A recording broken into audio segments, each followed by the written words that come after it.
Smart Ideas avec BNP Paribas. Découvrez des entreprises à impact positif.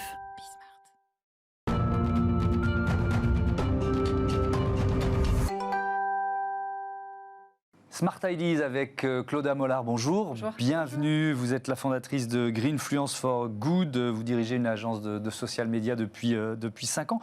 Pourquoi vous avez créé ce réseau d'influenceurs?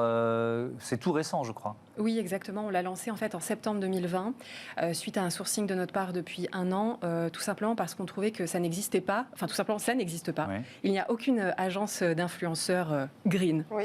Étonnant. Alors qu'il y en a beaucoup. Oui, c'est ça. Et en fait, c'est parti de ce constat en disant, bah tiens, pourtant, ce sont des profils influents. On a de la Madame Tout-le-Monde jusqu'au People. Et on trouvait ça dommage, en fait, de ne pas avoir de représentation de cela. C'est un mouvement de fond auquel je travaille sur le sujet depuis déjà plus de 2 ans pour nos clients. Et si vous voulez, je me suis dit, tiens, pourquoi ça n'existe pas une agence d'influenceurs qui propose d'accompagner les territoires et les organisations commerciales dans leur démarche de développement durable pour rendre la transition écologique accessible à tous. C'est quoi la logique? C'est-à-dire qu'il y a à la fois une plateforme, c'est une plateforme de labellisation, c'est-à-dire que si vous les choisissez, c'est que voilà, ils sont sérieux, ils méritent d'être là. Et puis aussi peut-être de réseau, de mise en relation des influenceurs. Alors aujourd'hui, pour vous donner quelques chiffres, aujourd'hui on a référencé 2000 profils. Donc depuis 1 an, on a fait ce travail. Pourquoi 2000? Parce que en fait, moi j'avais vraiment besoin de savoir si c'était consistant.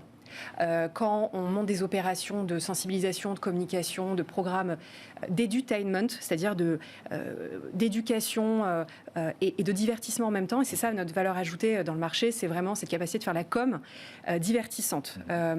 Et en fait, voilà, pour nous, c'est d'avoir une consistance, et elle est là. Une consistance, qu'est-ce que vous appelez consistance? Dans le discours, une authenticité, une crédibilité? Ça c'est sûr, parce que tous ceux qui sont référencés chez nous, alors on a une charte de consommation raisonnée et de communication raisonnée. En fait, on a différents critères dans notre label. La communication. La communication, c'est-à-dire qu'on considère qu'il ne doit pas y avoir plus d'1 partenariat par semaine. Les agences d'influenceurs, quelque part, elles se fichent de ça, parce qu'elles font leur business. L'enjeu pour nous, c'est moins mais mieux à toutes les échelles. C'est d'un point de vue de la communication en tant que créateur de contenu, d'un point de vue de l'engagement personnel et d'un point de vue de la capacité à influencer autrui grâce à des idées ludiques. Donc on est sur de l'intérêt général, des valeurs qui sont transmises aussi. Et c'est des gens qui n'étaient pas représentés. Je rebondis sur ce que vous avez dit presque au tout début. On a le sentiment que ces influenceurs environnementaux, écolos, ils sont un peu sous-exploités, ou en tout cas qui passent souvent sous les radars. Comment vous l'expliquez ça? En fait, alors, il y a une partie qui est sur les radars, c'est les associations, les militants. Parce que c'est aussi leur travail que de passer sur des plateaux et de communiquer. Et toute la partie qu'on représente, ce sont des citoyens, des monsieur et madame tout le monde, qui ont des profils sur Instagram, sur TikTok. Pour certains, c'est étonnant, on a des challenges écolos hyper intéressants. J'étais un peu sceptique au début, et en fait, non, il y a vraiment des contenus créatifs de qualité. Sur YouTube, des vidéos. Donc, ces gens-là, on représente ces profils entre 100 abonnés jusqu'à 150 000 et plus, en France et en Europe. Aujourd'hui, le tag Greenfluencer sur Instagram, c'est 15 200 publications. Le tag Zéro Déchet... C'est existant? Tout à fait, c'est là, c'est accessible. Là, ce matin, je regarde encore les chiffres. Tout ce qui existe là-dessus, d'accord. Et ça s'est passé en 1 an. En 1 an, on est passé de 0 à 15 200 publications. Dans ces 15 200 publications, il y a aussi tout le mouvement Zéro Déchet. Alors, Zéro Déchet, c'est aujourd'hui 1 100 000 publications sur Instagram. Zéro Déchet. Donc, la communauté française, je ne vous parle même pas de la communauté européenne ou mondiale.